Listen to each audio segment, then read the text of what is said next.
If you're running anything in Azure, you already know that your network is the backbone of it all. Keeping it healthy and secure is everything. So today, we're going to pull back the curtain on Azure Network Watcher, a suite of tools that honestly makes that job so much easier. Does this sound familiar? You've got VMs, virtual networks, security groups, load balancers. It's a whole ecosystem. And when something breaks, it can feel like you're just fumbling around in the dark, right? Like your whole network is just this big, confusing black box. It's a super common feeling, but trust me, it doesn't have to be that way. And that is exactly where Azure Network Watcher steps in. Now, it's not just one single thing. It's a whole collection of tools designed to shine a light into that black box. It's all about bringing clarity and control specifically to your Infrastructure-as-a-Service, or IaaS world. Think of it as your ultimate sidekick for network monitoring and diagnostics. So let's break it down. What is Network Watcher, really? Well, you can think of it as your eyes and ears inside the Azure cloud, giving you that critical visibility you need to actually manage what's going on. Okay, first things first, and this is a really important distinction.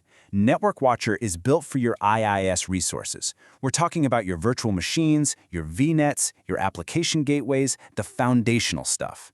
It's not for platform-as-a-service monitoring, like tracking web analytics or something like that. So right away, know its focus is on the infrastructure level.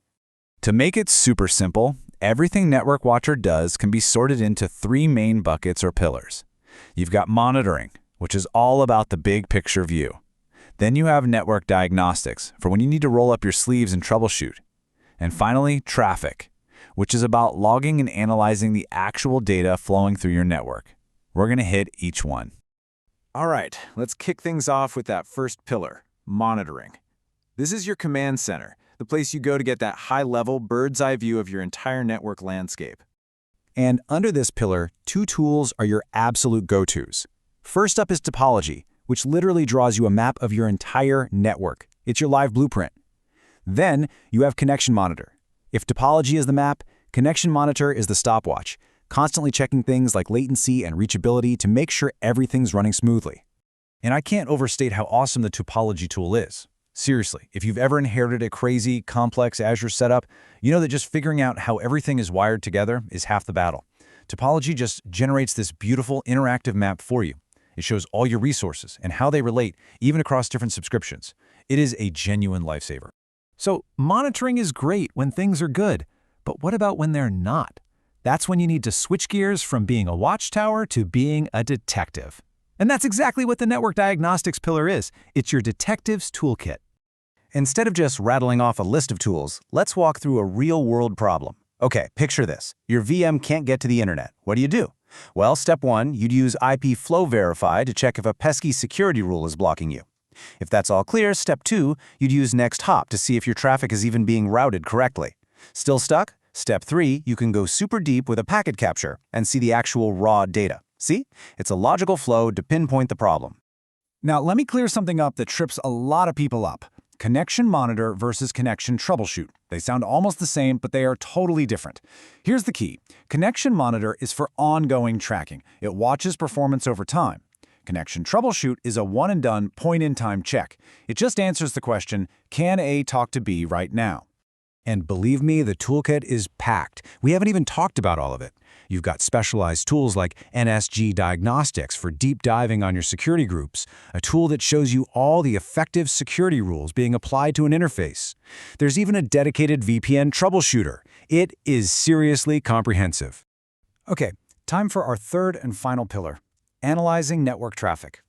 This is where we move beyond just checking connections and start looking at the actual bits and bytes flowing through the network.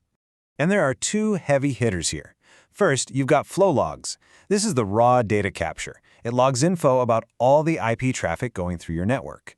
But, a giant wall of text isn't super helpful. And that's why traffic analytics is so amazing. It takes all that raw log data and turns it into these rich, easy-to-read dashboards and maps, so you can actually see who's talking to who and spot weird traffic at a glance. Hey, and speaking of flow logs, quick but really important PSA. If you're still using the older NSG flow logs, you need to know they're being retired. After June 30th, 2025, you can't make any new ones. And by September 30th, 2027, poof, they're gone for good. The official word is to get migrated over to the newer, better VNet Flow logs, so definitely put that on your radar. All right, we've covered the what. Now let's talk about the how. Let's shift gears into some pro tips and key takeaways so you can start using Network Watcher like a seasoned pro. Here's a tip that will absolutely save you a massive headache down the line. Get to know the Usage Plus Quotas feature inside Network Watcher. It's more than just a list of numbers, it's a strategic tool. It gives you this perfect little dashboard showing what you've deployed versus your subscription limits. This is pure gold for capacity planning, and it'll help you avoid that awful quota exceeded error right when you're trying to deploy something critical. So, with all this incredible functionality, you're probably thinking, okay, this sounds complicated to set up, right? Wrong. How many Network Watcher instances do you need to unlock all of this power? Just one. That's it. One per region, per subscription. It's usually enabled by default, which means there's really no excuse not to be using these tools. So, if you take away just one thing, let it be this. Azure Network Watcher is what turns your network from a black box into a glass box. It gives you the visibility, the diagnostics, and the control you absolutely need to manage and secure your Azure infrastructure with confidence. So now that you know what's in your new toolkit, I'll just leave you with this question to chew on. What's the very first network mystery you're going to solve?